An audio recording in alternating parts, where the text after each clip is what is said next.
From Hollywood, it's time now for... Johnny Dollar. Fred Larkin, Johnny. New Jersey Fire and Casualty. Hope I didn't get you out of bed. Well, you sure did, Freddie, but how are things in Trenton? In Trenton, fine. In the little town of Vineland, I'm not so sure. Vineland? About halfway between Philadelphia and Atlantic City? That's the place. What goes down there? Fire. Arson? That's what I hope you can find out. Well, any reason for suspicion? Yes. A man who holds the policy on $83,000 worth of bedding. Bedding? Mattresses, box springs that went up in smoke 2 days ago. Okay, Fred, I'll grab the first train.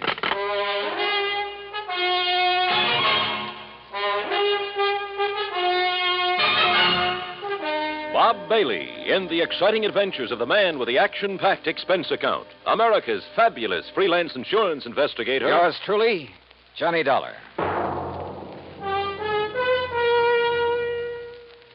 And now, Act One of Yours Truly, Johnny Dollar.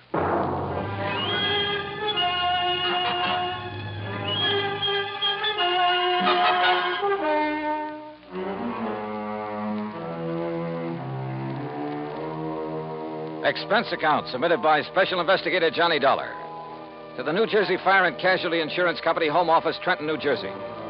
Following is an account of expenses incurred during my investigation of the Smoky sleeper matter.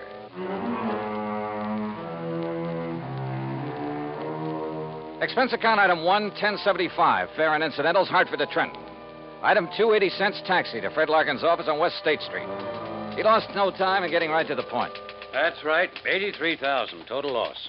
Well, who's filed the claim, Fred? Name is Ben Murray, sole owner and manager of Ben Murr Furniture Sales in Philadelphia. Sort of a small chain scattered around all over the city. I thought you said the loss was in Vineland. It was. That's where he had a big warehouse. Well, if his stores are in Philly... He claims it's cheaper than maintaining a big warehouse in the city. Also, apparently, it's close to a couple of sources of supply. He's been a good account, Johnny. We've made a lot of money on his policies. Well, it sounds like you've issued him quite a few. Well, we have. You see, in addition to the usual coverage on his stores, we've issued him a lot of short-termers on warehouse contents from time to time. I don't quite see what you mean. His whole business is based on special sales. Pre-inventory, going out of business, distressed merchandise, fire and water damage sales, summer, winter, spring, and fall sales. Anything you can think of. No kidding. Periodically, he loads up his Vineland warehouse with stuff he's accumulated for the next big sale, and we insure it. This time it was $83,000 worth of box springs and mattresses. Wow, that's a lot of bedding for just one sale. Don't worry. He'd have got rid of it. His salesmen are the sharpest bunch you ever saw. Too sharp, if you ask me. Almost like a bunch of con men. You know what switching means in the retail trade? Isn't that when they advertise a well-known item at a very low price? That's it. Then when you try to buy it, they just happen to have sold the last one. That's it. But by that time, they've got you in the store where they can use the high-pressure pitch to sell you some inferior item at an even higher price, and on a no-return basis. Yeah, by the time the customer gets wise, it's too late. Exactly. I suspect they're not above using the label switch, too. You know, have some local manufacturer make up a cheap item, then put a nationally recognized label on it, or a pretty good copy. My, what nice clients you have, Freddie. Well, what can we do, Johnny? As long as we don't catch them red-handed in something that directly affects us. Well, you don't need to write any more policies. The company says different, at least until such a time as they try to pull something on us, or we find proof of such doings. I see. Well, where'll I find this Ben Murray? Either at his main office in Philadelphia or down in Vineland, looking over what's left in the shell of that warehouse. On what exactly does Murray base the amount of his claim? Face value of the policy, which in turn was based on the cost of the goods to him. Huh? You mean you used the figures he gave you? Hardly. We got the figures from the actual bills sent him by the manufacturer. Well, I wondered. I don't blame you. No, Johnny, that $83,000 is exactly what the mattresses and box springs cost him. It was a special order from one manufacturer, made up especially for one big sale. Can your secretary check on Murray's whereabouts for me? Sure. All right, then let me use your phone. I may be able to save us all a lot of time, labor, and soap.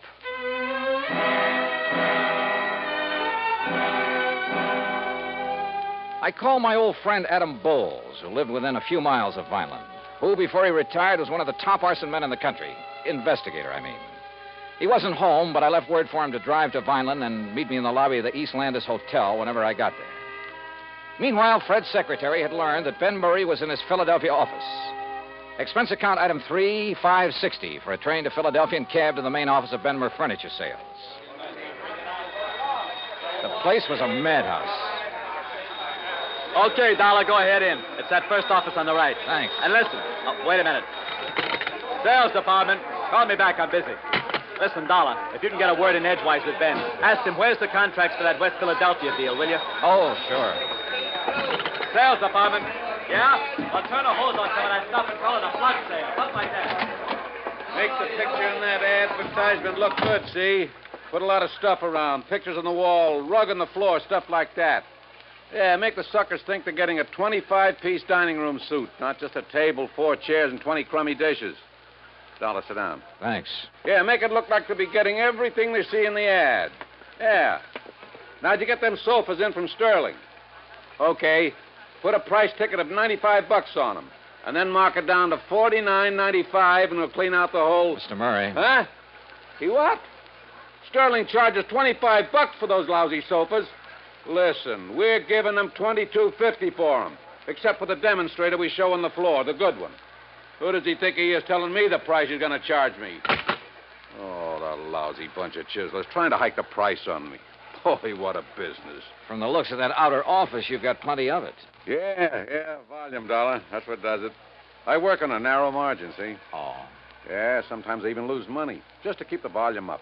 I got 9 stores, see? They're all over Philadelphia. Hey, Ben. Yeah, what's the matter now? Pine Street wants to know the sale prices on those 3 grades of Night Cloud mattresses. What'll I tell him? What are the cost prices? All the same, $13 a piece. Cost us $13, huh? Well, price them at $39.95, $49.95, and $69.95. Okay, Ben. Hey, Larry. Narrow profit margin, huh? And now, look, Dollar, your card says you're an insurance investigator. That's right. Well, if it's about that fire I had down in Vineland a couple of days That's ago... exactly what it's about. Well, let me tell you something. Yeah, what is it? Oh, yeah? Well, listen. Hey, pick that other phone off the hook, Dollar. That noise is killing me, will you? Why not? I might learn something. Well, you tell him I don't care if he's the Department of Internal Revenue in person. Hello. We pay Hey, for protection Ben, against guys I like got a him, dame here in and the he'll look store. at whatever Found set out of that books bed we want sent to her look wasn't at. the You hear same that? one she saw on the floor. Well, no. Wait just a minute. She threatens to go see the Better Business Bureau. Well, look, this isn't Ben. Huh? That's what I mean. Just hold on a minute, will you? Hold on. And you tell that bookkeeper we got there, he either keeps the books the way I tell him, or either he... well, look, I'll call you back, see? Did you hold that call for me, Dollar? Yeah, here. Yeah. Hello? Yeah? Yeah? Well, don't take any chances. Give her anything she wants. Give her the one she saw on the floor. Go out and buy her one, a good one.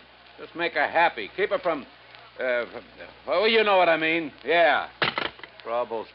Well, now, look, Dollar.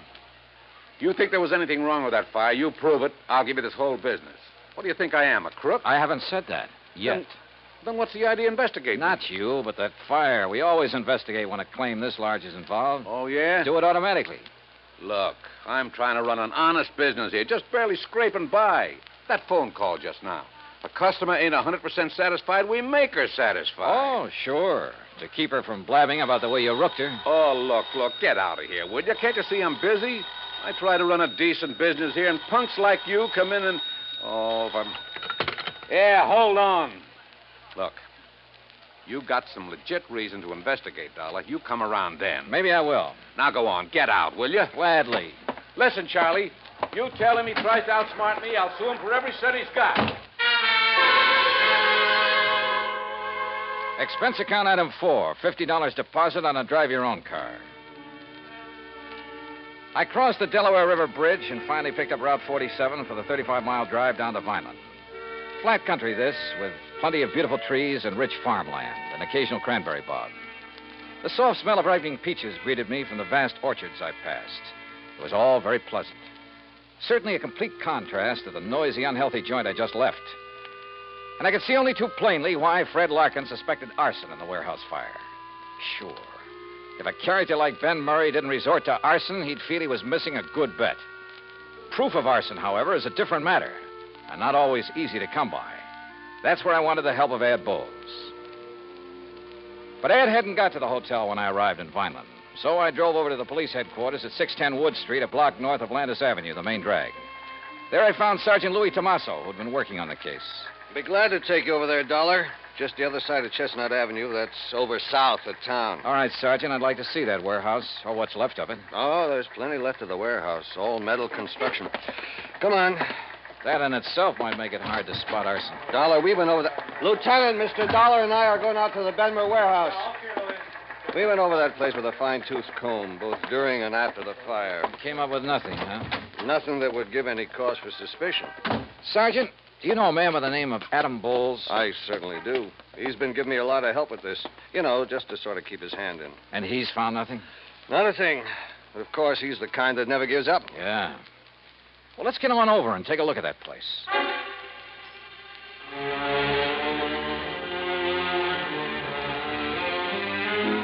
It was obvious that the whole contents of that warehouse was damaged beyond repair. And apparently the big steel building had been packed to the roof. I looked over some of the damaged mattresses very carefully, sometimes with the aid of my pocket knife, and I learned some rather interesting things. Things that showed the best possible reasons for wanting to burn up a lot of merchandise like this. Wow. Well, have you seen enough, Mr. Dollar? Yeah, I guess so. But I still want to talk to Adam Bowles. So let's go on back to Wait town. a minute. Looks like Ad pulling up in that car there. Huh? Oh, so it is. Hey, Ed. What? Johnny! Yeah, well, hiya. Sergeant, don't tell me you'd sent for a half-wit like Dollar. Just a minute now, Stinky. Why, the greenest rookie on the force would get further Ed, than... I'll brain you. You two know each other. You kidding? Johnny, how are you, baby? Great, just great. You got my message, huh? Yeah, but I hereby inform you that, as usual, you got here too late. Oh, is that so? When I found out you were coming, I decided I'd better get to work, if only to show you up. So I did, and I found out who started the fire. Well, I've got a pretty good suspicion myself. Who did it, Ad? Poor old Jerry Cumber. Who? Jerry? The old town ne'er-do-well? Yep, that poor, foolish old wino. Well, how'd it happen? Oh, he was just wandering around that night, as he often does, with a bottle to keep him company. Found the back door of the warehouse open, thought he'd take a little nap, or rather sleep it off. He certainly had his choice of nice soft beds. Yeah, so he went to sleep with a lighted cigarette in his fingers. And there you have it. And the funny thing, Sergeant, Yeah? only charge you can really hold the old bum on is being drunk and disorderly. And, of course, trespass. What? Well, you look it up. You'll see I'm right. As for you, Johnny, you can just go on back to your company and tell them to pay the claim. Oh, that's so? Yes, sir. Case is closed. At least for you. That's where you're wrong. Huh? After a couple of things I heard at the Benmer office, plus a couple of things I've seen here, Adam, I think this case is just starting for me.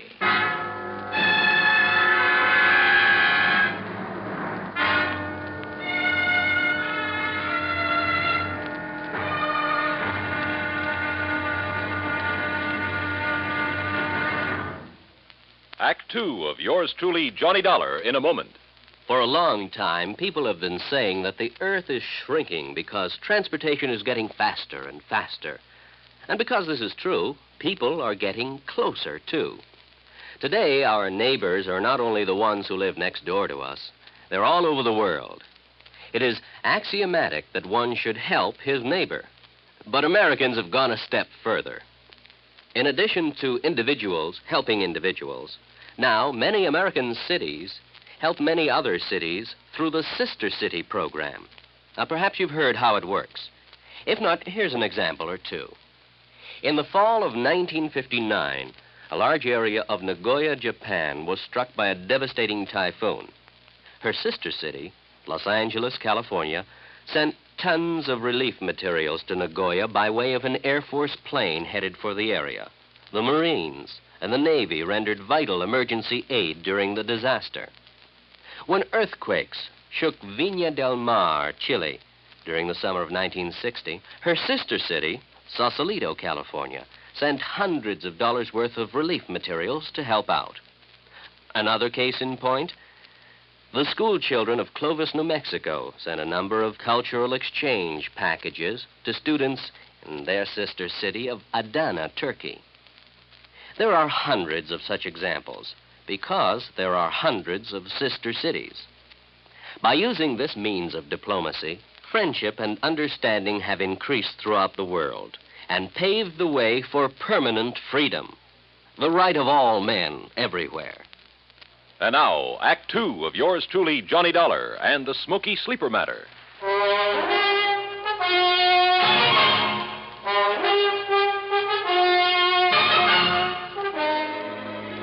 From the looks of things, the case was practically over. The fire at the warehouse full of box springs and innerspring mattresses had been accidental. And it looked, I underline that word looked, as though Ben Murray's claim for reparation to the tune of $83,000 was entirely justified. Ad Bowles, the finest expert on arson I knew, had produced the man who started the fire as proof. So, on the surface, there was nothing for the company to do but pay Ben Murray's claim.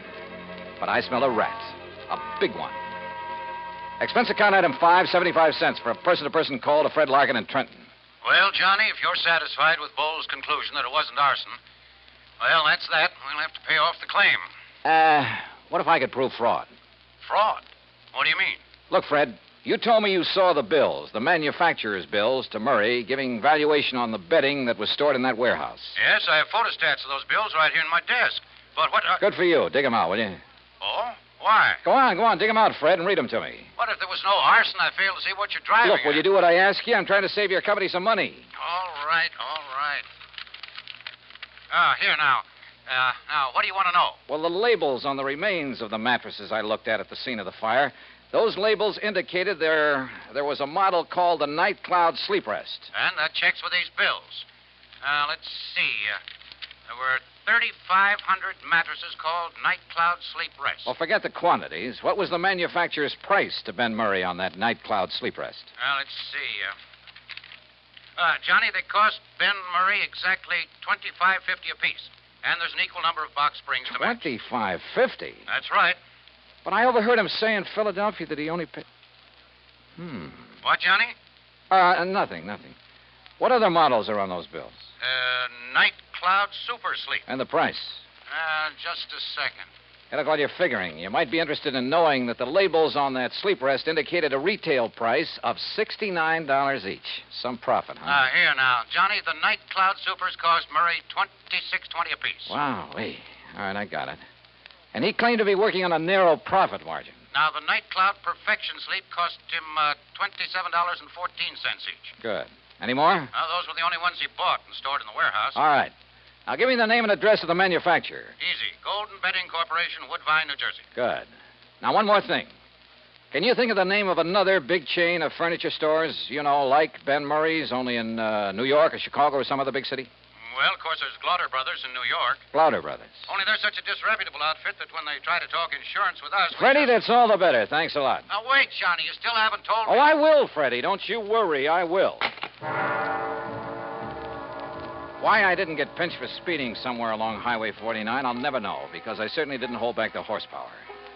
Just short of the town of Tuckahoe, I turned off on 557 and then, a few miles later, pulled into Woodbine.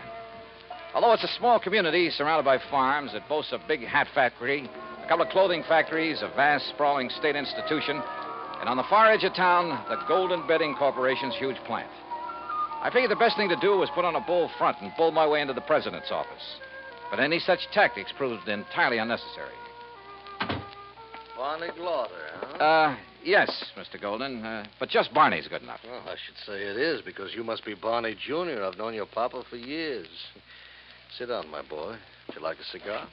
Why, no, thanks. You don't look like your old man, though. You know that? Not a bit. Of course, I haven't seen him since 42. Barney Glauder. Yeah. Well, what are you doing in this part of the country, huh, Barney? Oh, business. Pleasure trip. Business, huh? What's the matter? We haven't had any orders from you people lately, huh? Well, up to now, I haven't really had anything to do with the business. Living off the old man's millions, huh? Smart boy. Did you go to college? Yeah, full 4 years. Yeah, that's the way. Smart boy. Now you are in the business. Buying, maybe? Well, if you mean from you, that depends. Well, if you're as sharp as your papa. How old is he now, huh? Pop? Yeah. Oh, let me see. Yeah, how's your mama? Mama? She... look, Mr. Golden, if you don't mind, we'll talk business first. Huh? Chip off the old block. Sure, business always first. After maybe you come out to the house and have dinner, huh? Talk over old times, your family. Sure, maybe. All right, you go right ahead. Tell me what you want to order. 1,000 mattresses in Box Springs, huh? 10,000? Anything you want, my boy, and at a good price. Well, like I said, that depends. Uh-huh. What kind of a deal? Is that what you mean? Yeah. All right, I'll tell you. Your papa's a very smart man, you know that? He's a good businessman. I know what he's thinking, so I know what you're thinking. All right. If you want to give me a nice big order for a lot of merchandise, I'll name you a price that you... Listen, Barney, I've got such a good customer in Philadelphia these days. Not mentioning any names, but you'll pardon me, I don't even miss your papa's business. Understand me? But to get your business back again, I'll make you the same type deal I give this man. For a firm order, that is. You understand? No cancellations. You'll pre-ticket the merchandise. That is, put the list price on the labels for me, for us. Any price you say, regardless of the cost to you. Now, look over here, my boy. The pictures of our merchandise here on the wall. Uh-huh. Night Cloud Perfection Suite. Well, we'll put on any name you like. One that should sound like some national brand, we'll think up a name for you. Not a bad deal, so far. And we make up as many models as you want. You know, we change just the ticking. They look different. All 196 springs. I personally guarantee it. Only 196? That's all you need, sure. Nobody can tell the difference. Except, of course, the demonstrators you keep on the floor to show the customer. The demonstrators got 392 springs. Those you can jump on and bend them anything you like. Yeah, and the customer thinks that's the kind he's getting. What else? I tell you, Barney boy, just as smart as your old man. Yeah. Now, what about the price? Ah, the price. Now, Barney, this you can't resist. You understand, out here in the country, low overhead, no labor problems, nobody snooping around. Yeah, I know. How much? Well, for you, my boy, how many? Well, say 10,000 units. 10,000 units. All right, I'll give you a special price. How much? Well, now, this depends on the ticking material. You look here. See? First-class material looks like twice the money. Go on. Plain blue and white ticking, that costs you, and remember, Barney, this is very special because of your papa and getting back his business, so at 10,000 units, then this ticking, $14.93, and you never saw such a buy. That okay? Strikes me as a little high. A little high? I'm not making a thing on it. Look at here. This, the fancy ticking, this is real class. $15.06 a unit. Now, you can't beat that. Now, wait a minute. Of course, Barney, my boy, if you want to order a few more... No. I think maybe I can do better up in New England. In New England? Who? Tell me who. Well... All right. Now, look. I told you, I've got a big customer in Philadelphia. Well, all right, never mind. We'll do it the same way for you we do for him, all right? On the books. How do you mean? Well, I mean $14.93, huh? Only what would you think if the bill I send you says $29.96, Double? Mm-hmm. You'd make it look like I paid twice as much? So? Yeah.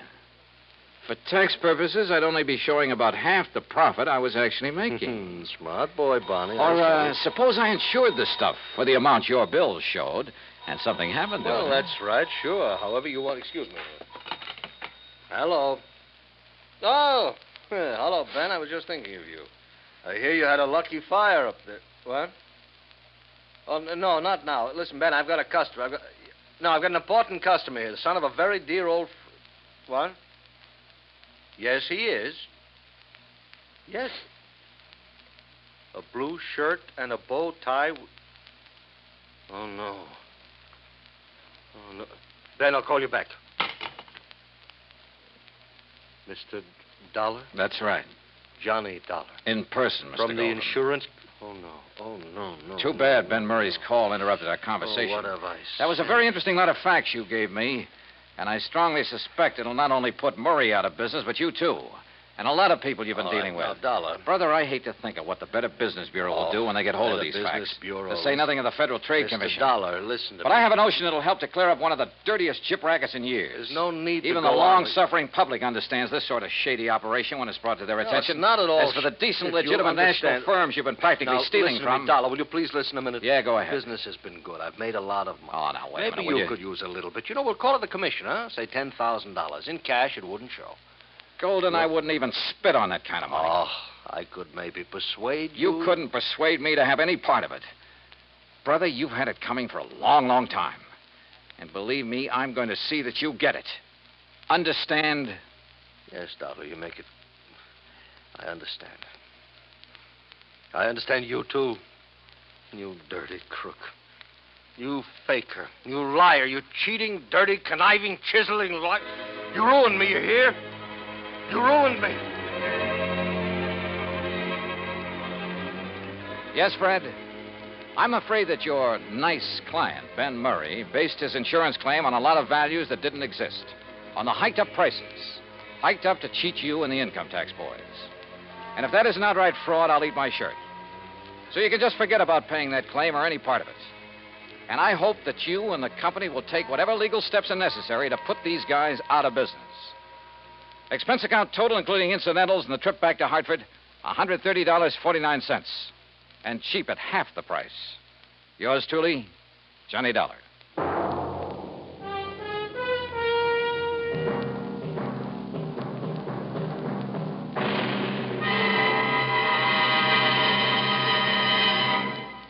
Our star will return in just a moment.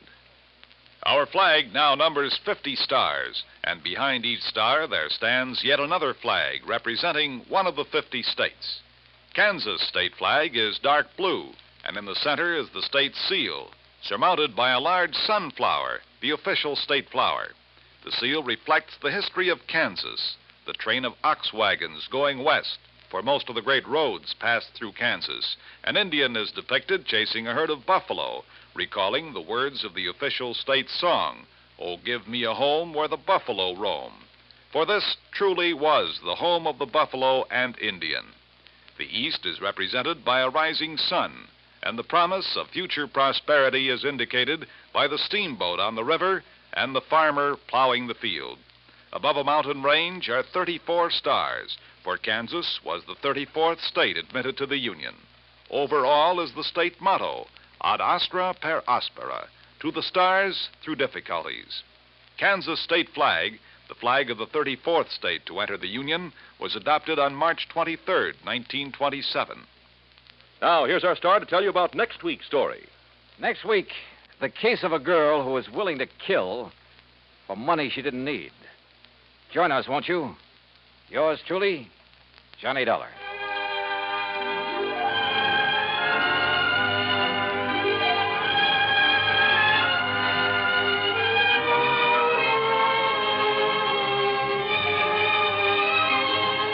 Yours truly, Johnny Dollar, starring Bob Bailey, originates in Hollywood.